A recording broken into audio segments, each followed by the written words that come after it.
Is it possible to be so broken that you are unfixable? That's what we're going to talk about in today's episode of the Self-Improvement Room.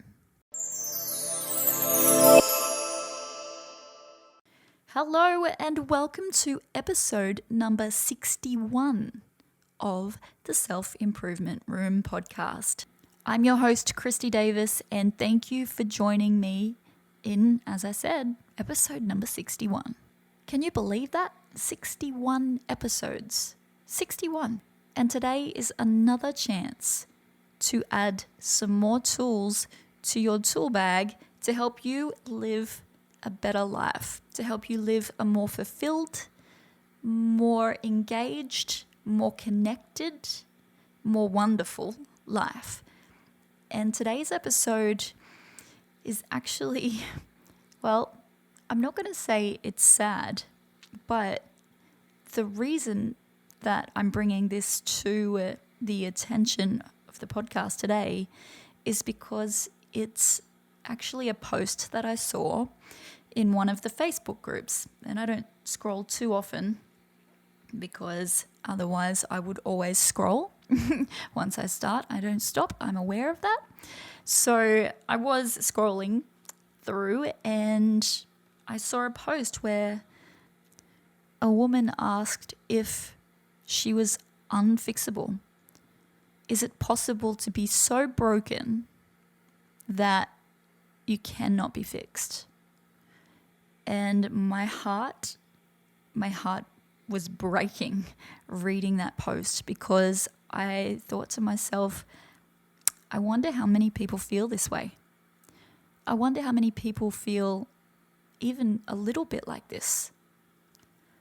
I've spent a lot of time working on myself and working on my life that I now take it for granted that I don't have these thoughts. And most of the time, I feel really great about myself and about my life. But again, that took a lot of work, and it takes work every single day.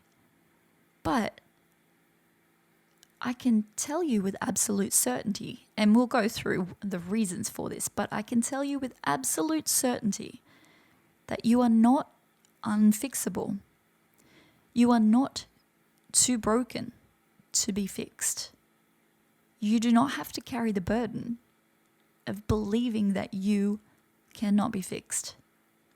In fact, I don't even know that we should be looking at it as needing to be fixed rather than needing to learn to replace our energy, to restructure our thoughts, and to change our perspectives.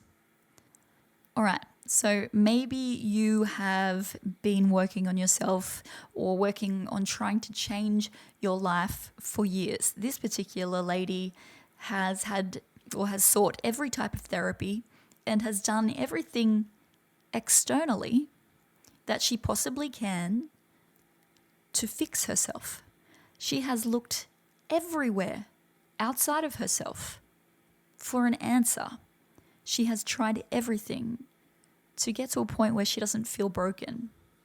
But it doesn't come from the external world. I think that's the biggest, most difficult realization is true healing doesn't come from the outside world. It doesn't come from other people. It doesn't come from therapists. It doesn't come from friends. It doesn't come from family. Yes, they can help. But at the end of the day, it comes from inside of you.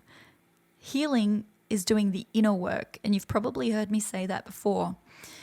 But if you really are looking to make a difference in your life and completely change your life, or even just make some changes, until you understand that it takes work, and that is inner work, then I'm afraid the changes will not happen. Trust me, I tried every way. I tried everything before having to break myself down, completely dismantle myself, and rebuild myself in the way that I wanted to be. That's a lot of work. But there are a ton of resources available to help us with this. 10 years ago, I started from scratch, and I now know that there are faster ways. You kind of find shortcuts along the way. And I don't mean shortcuts as in you can get away with it any easier. I just mean shortcuts for finding material and working out where and how to get access to resources. All right, so let's have a look at this. Am I broken? Am I unfixable? You might have been through deep trauma. You might have experienced grief, abuse, addiction, mental illness, failure, betrayal. It might feel like something has shattered you beyond repair. And sometimes when healing feels out of reach, it's easy to start believing that maybe there just isn't an answer. Maybe you really are broken. But as I said before, the truth is you are not broken. You are just wired. And wiring can be changed. It's kind of like we've got our brain, which is completely amazing, but what we forget is that we train it. And we train it and train it and train it, and then we get out of the driver's seat, we sit in the back and say, all right, now just show me what I've been doing for my whole life. Give me more of that. And eventually, when it's not working out for you, we feel stuck. But the truth is, it's just wiring. It can change. There is no such thing as being too damaged to heal. Now, I'm not getting into things like psychopathy or anything like that. I'm just talking about on a general basis. There is really no one that is too damaged to heal. And as I said, some of us have deeper wounds. Some of us have strong patterns and longer journeys, but science and spirituality are finally coming together to emerge this amazing truth that we can change. And yes, I'm spiritual. I've always been spiritual, but it's not something that I outwardly share too much, because when it comes down to being spiritual or favoring science, I'm probably a little bit more on the science side, which is why it's so exciting for me to see all of these amazing changes happening in the science world, where spirituality and science are finally coming together. Now, as I was saying, you can rewire your brain and you can shift your internal chemistry. You can shape your reality. So let's start with thoughts become things. Like literally, thoughts become things. Now, you've probably heard that before, but this is actually not just a cute affirmation. Now, as I've said on previous episodes, I have ADHD and I've worked really hard to manage it, but my hyperfocus is still at a ridiculous kind of level that just sees me go down all of these rabbit holes. And I can tell you that I have absolutely researched this and continue to research this. And there is research out there that you can also look at so you can understand what I'm telling you today. Because I'm not just saying this stuff, I'm not just making it up. There is evidence to back all of this up. Now, I couldn't believe this stuff when I started learning about it, but it's there. You just got to look hard enough, or you just got to look in the right places, I should say. All right, your thoughts influence your biology. So every time you think something, your brain sends a message to your body through a combination of electrical signals and chemicals. These thoughts create emotions, so they create your emotional state. Now, over time, repeated thoughts and feelings become our beliefs. Our beliefs then drive our behaviors, they create our habits, and they create our outcomes. But on a deeper level, your thoughts actually influence your genetic expression. Yes, that's literally your thoughts can turn your genes on and off. And that right there is the key to illness or health. So this field of research is called epigenetics, and it's probably, if you're interested in that stuff, one of the most exciting areas of research in biology. So when your DNA is fixed, the expression of your DNA is not. So what does that mean? Whether certain genes are active or dormant depends on how your environment is. So that includes your internal and your external. So your internal environment, your thoughts, your emotions, your stress levels affect your cells. So I'll break it down a little bit more, but I don't want to give you too much because this stuff makes my head spin. But basically, inside every cell is DNA wrapped around proteins called histones. Now, these proteins can tighten or loosen their grip. So like a dimmer switch for gene activity. Now, positive emotions, empowering thoughts, and feelings of safety can loosen that grip. And that activates beneficial genes for healing, growth, and balance. Now, if you are full of chronic stress, fear, shame, or negativity, they wind it back up, tighten the histones, and that suppresses helpful DNA expression and then activates our stress-related ones. So you can literally turn things on and off in your body. I think the best example I've had of this for myself is I remember when my husband and I first kind of were spending some time together. He hadn't seen a cold sore like on me at that point. And I said to him, we were back in his hometown where the chemist closes at like lunchtime or something ridiculous. And I said to him, I'm getting a cold sore. I need to get to a chemist. He's like, well, you kind of have to wait till tomorrow. You'll be right till tomorrow. Like, just see how it goes. I'm like, no, it'll be here. Like, in like a minute. He's like, you'll be fine. And within a minute, literally in front of his face, my cold sore appeared. Now, they used to last weeks. Now, if I get them at all, I'm able to get rid of them within 2 days. But it's very rare that I now get them. But again, stress turned that on. So negativity, stress, fear, shame turns on the not so great genes. So we're looking for those positive emotions, empowering thoughts, and those feelings of safety and love because they can loosen that grip. So yeah, your thoughts don't just affect how you feel, they influence what your body does at a cellular level. And this is one of the reasons why trauma and prolonged negative experiences can have such long-lasting effects. But it's also the reason healing is absolutely possible, because your inner world is always influencing your outer biology. And we aren't even delving into the energy side of things, because that is a whole other amazing, insane ball game that, again, there's a lot of research out there for, but we just don't know about it. So energy is that's a huge, huge clue, I think, for us in the future. But again, that's another conversation.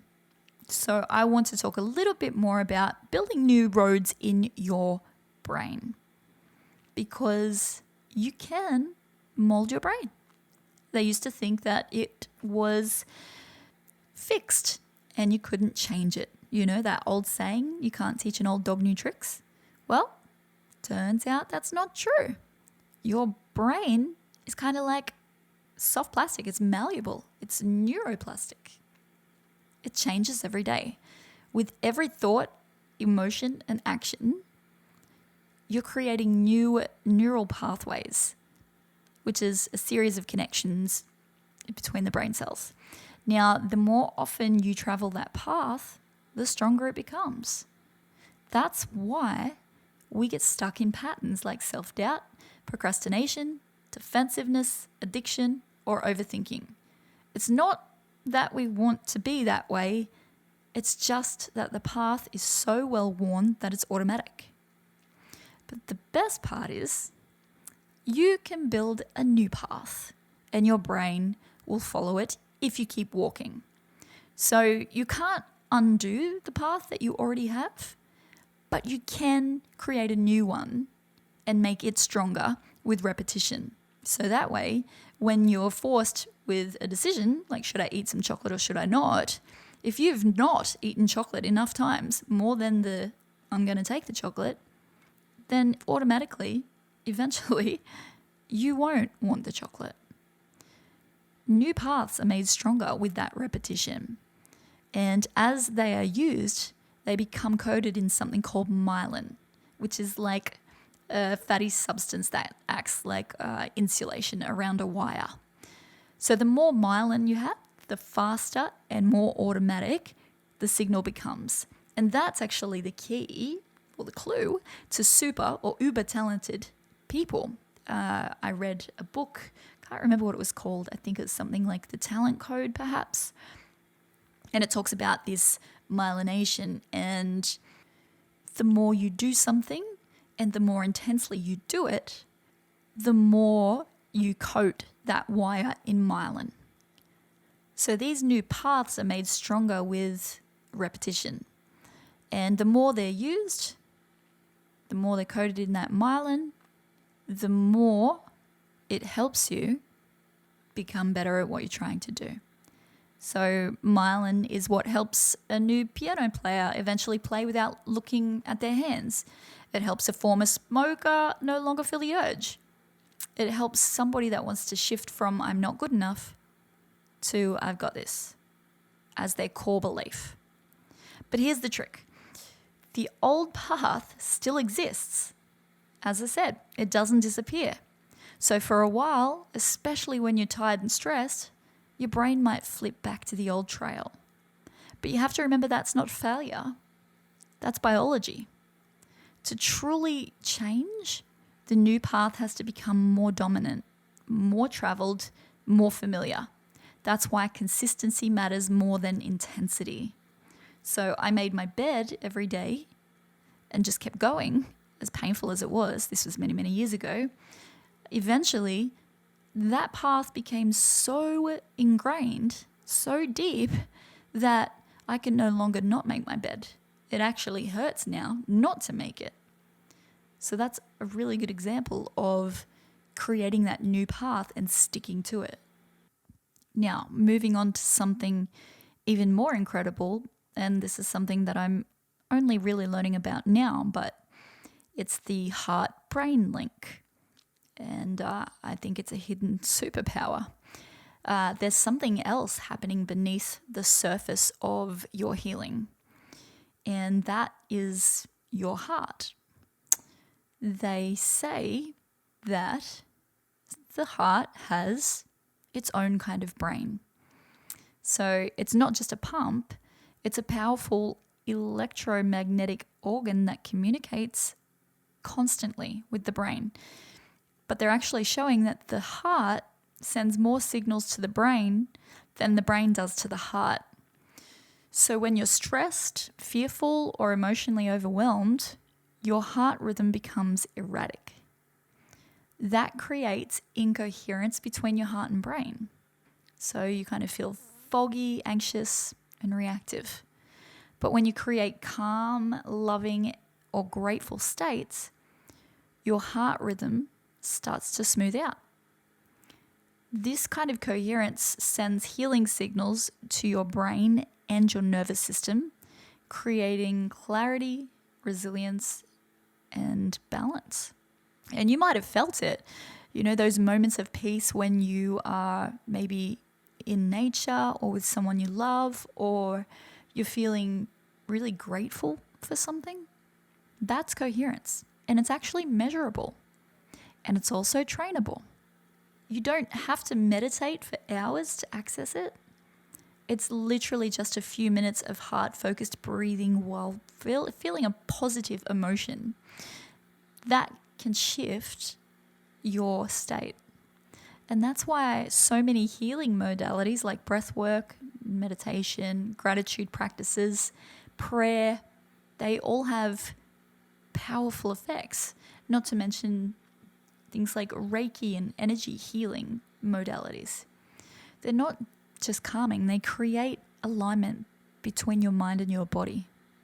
So, back to the question, are some people too damaged to heal? Can some people be that damaged that they can't be fixed? And I still say no. You are not unfixable.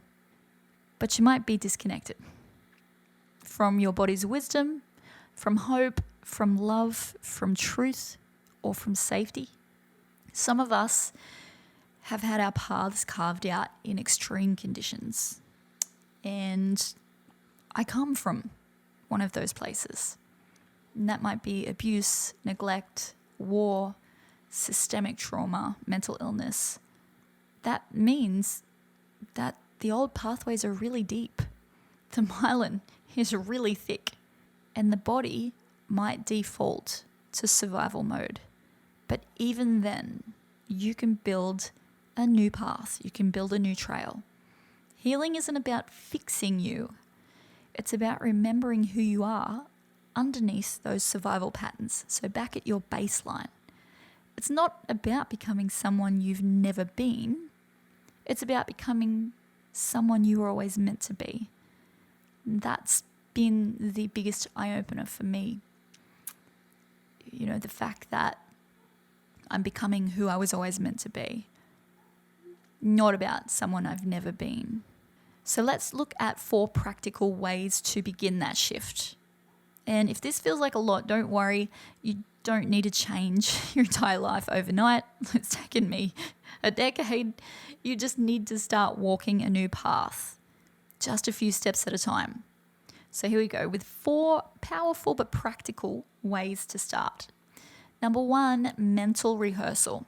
I do this a lot. I rehearse my future like it's already happening. So every day, take 5 minutes to imagine yourself showing up as the version that you healed already. So the version that's already healed, empowered and grounded. Picture yourself speaking with confidence, responding calmly, and making the choices you want. But you got to do more than picture it. You have to feel it. You have to see it, smell it, rehearse it like it is already here. Because your brain does not know the difference between what is real and what is imagined. It wires the same. So that's number 1, mental rehearsal. But you must rehearse like you can feel it. You have to feel it. That's why a lot of people's vision boards don't work. A lot of people have a vision board and they might look at it occasionally, but if you don't invoke those feelings of what it is like to have those things, then you can't bring about the change. Number 2, heart-focused breathing and gratitude. Sit quietly, place a hand on your chest, breathe in and out slowly. Now, it's very important that you understand the difference between shallow breathing and diaphragmatic breathing. When you breathe out, your belly should go in. It should fall. When you breathe back in, your belly should raise. Your chest should not raise. Your shoulders should not raise. Very, very important that you breathe correctly. Now, while breathing, bring up a memory or a thought that creates that intense feeling of gratitude or love or appreciation. And then just sit with it for a minute and feel it in your heart. Even 2 minutes, you can begin syncing the heart and the brain for that heart-brain coherence. You can even think about, if you can't think of anything that makes you grateful or love or appreciation, you can even think about just caring about someone. Compassion. As I said, even 2 minutes starts syncing the heart and the brain, calming your nervous system and opening you up to new perspectives. Number 3 is pattern interruption. So next time you catch yourself going down a familiar negative path, whether it's self-sabotage, anxiety, anger, despair, you have to interrupt it. Even if you have to say stop out loud. Then shift your state. Move your body, have a cold drink, splash water on your face, play a song that lifts your mood, or change scenery. You have to break the patterns. That helps you weaken the old path and open space for the new. And number 4, I take the small wins. That's myelin builders, myelination. Pick one small new habit that you can do every day, no matter what. It might be writing one sentence in your journal, walking outside for 2 minutes. It might be making your bed every day, saying one affirmation, choosing water over soft drink. These small acts are tiny bricks that build your new path day by day. One day you'll look back and you will realize how far you've come. In fact, sometimes I look back and I just forget completely that I was not this person at all. Like at all. And it seems like I never was. So change is definitely possible. It's more than possible. It's doable. So those 4 practical ways to start shifting are mental rehearsal, number 1. Make sure you feel it. Heart-focused breathing and gratitude. So that's for your heart-brain coherence. Number 3 is pattern interruption. You got to catch yourself. You got to stop yourself from saying those negative things repetitively in your head. And number 4, small wins. Every day, just try to build new habits. You're not broken. I like to say you are rebuilding. The belief that we're unfixable comes from the illusion that we're stuck, that we're static, that we're damaged goods, that we're just meant to be this way. But you're none of those things. And to that lady on the social media platform, you are none of those things. You are adaptive, resilient, and capable of transformation. And that's literally down to your cells. Yes, it takes time. I'm not going to lie. But what else are you doing anyway? Like, you're taking time either way. So you may as well do something that is going to be beneficial. It takes time. You'll fall back to old patterns and old habits sometimes, and those days will be hard. But the moment you begin to understand how your thoughts shape your biology, how your brain can rewire itself, and how your heart can guide your healing, everything changes. You begin to realize you are not broken. You're rebuilding, and your journey isn't over. It's just beginning. So there you go. That is a strong message, hopefully, for you guys this week. You are not broken at all. You are not unfixable. You are you. And you get to choose which version of you that you are going to live for the rest of your life. All right, if you are enjoying the episodes of the Self-Improvement Room, make sure you click follow on whichever platform you are listening so you can be reminded that there is a new episode which comes out every fortnight.